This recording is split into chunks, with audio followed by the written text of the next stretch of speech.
Yeah, just so you all know, I'm changing out the string on the light, and I'm rigging it just a little bit different. See what kind of responses we get tonight with our, as I term, ghost light. I also use the term for IRCs, which is a term that pros kind of coined. It stands for Interactive Response Communications. Kind of goes along the lines of anything possibly they can use to communicate with you. An object.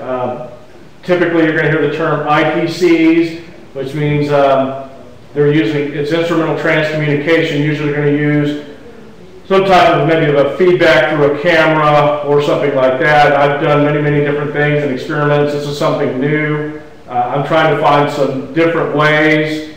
The ones inside the building know us pretty well. So some of ours they will interact with us. So other times they choose not to. So we're working on developing some things, and you guys get to see all that live and help participate. So we're glad you guys are with us.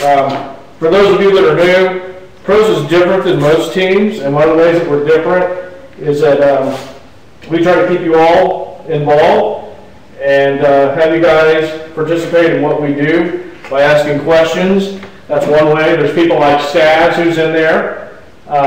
Stabs is one of our analysts. We're going to start a research project probably sometime after October, and we get through Halloween. And what we're going to be doing is looking for specific things, interactions, things like this. I've been at this site now for, or investigating it for over, or just about 5 years or over. I can't remember anymore. So it ought to be very interesting to see what we get. And we're going to continue to work and come up with things. So there are ways, if some of you are, as I say, armchair ghost hunters and you want to get involved and you want to know how, well, this is a perfect opportunity for you.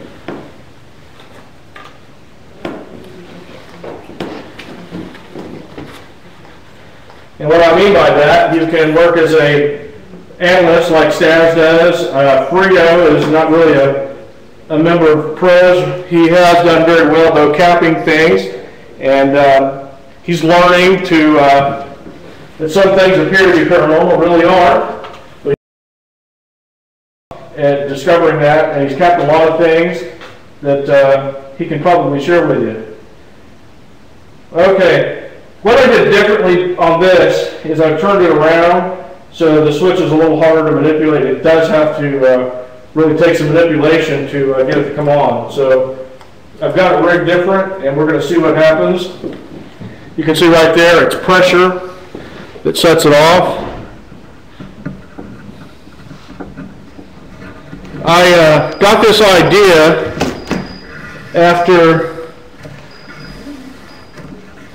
I'm going to keep it kind of low tonight, folks. How's that? So we'll see what happens with it. I got the idea from my experiences back in the day.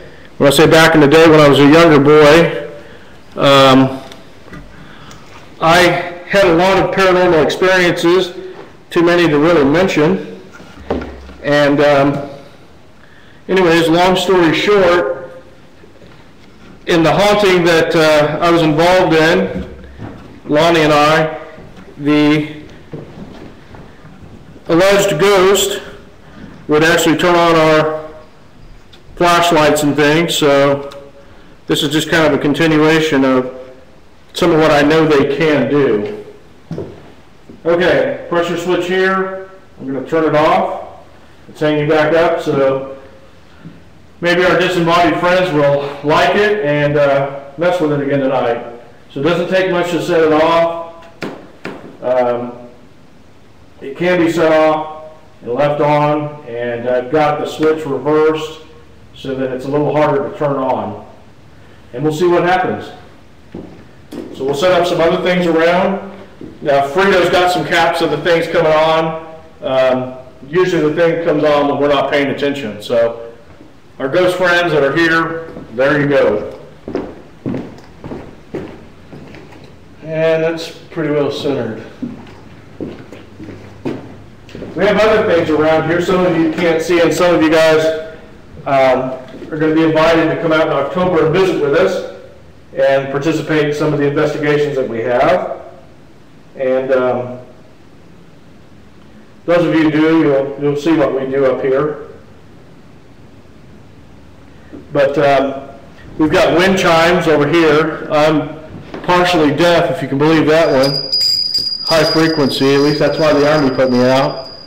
I wish they'd give me a good paycheck for it, but hey, not really. I gave up all my veterans' rights for money to go to the guys who had lost their arms and legs in Korea and Vietnam. I didn't think it was right to take food off their table, so I gave them back. But in any case, there's a lot of things in here that some of you can see and some of you can't for those that are new. We have wind chimes in about 3 locations in here. We do have some tennis balls, as you can see, hanging. We also have some bells,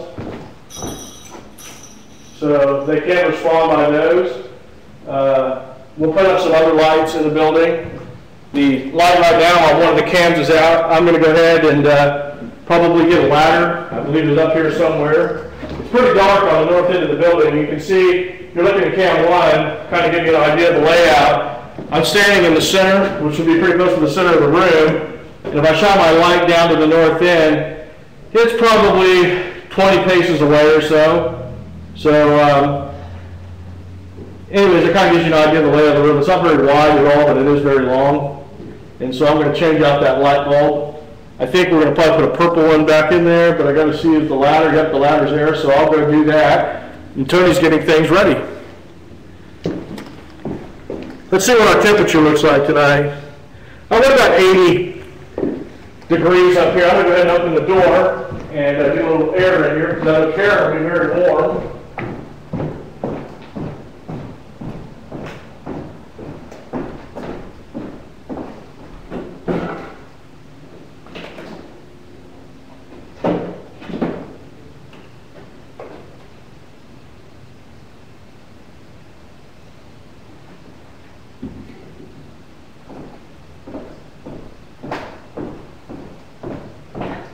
So we've got bells, balls, tennis balls on the floor. We've got different things. So we're really looking for that interaction. This here is a glow-in-the-dark ball.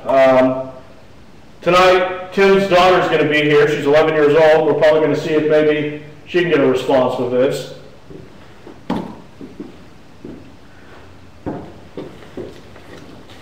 If any of you have any questions, feel free to ask that you're new. We have really nothing to hide here.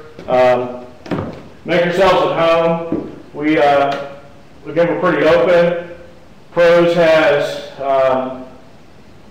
or 5 people now. I don't know how many. I'd have to go back and check all the records, but we've got 4 or 5 people who hold a certification in parapsychology. So the team members with Pros are very knowledgeable about the paranormal. I'm actually a parapsychologist. I make my team get a certification so they have a good understanding when we talk about different things. Paranormal is a very vast field. I want to have a very good understanding of it.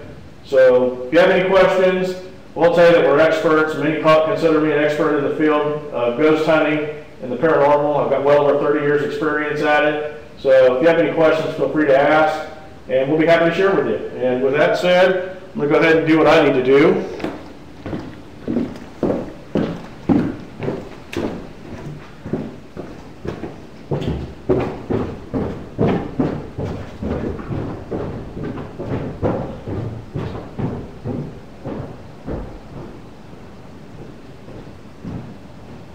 Okay. Last hand, honey.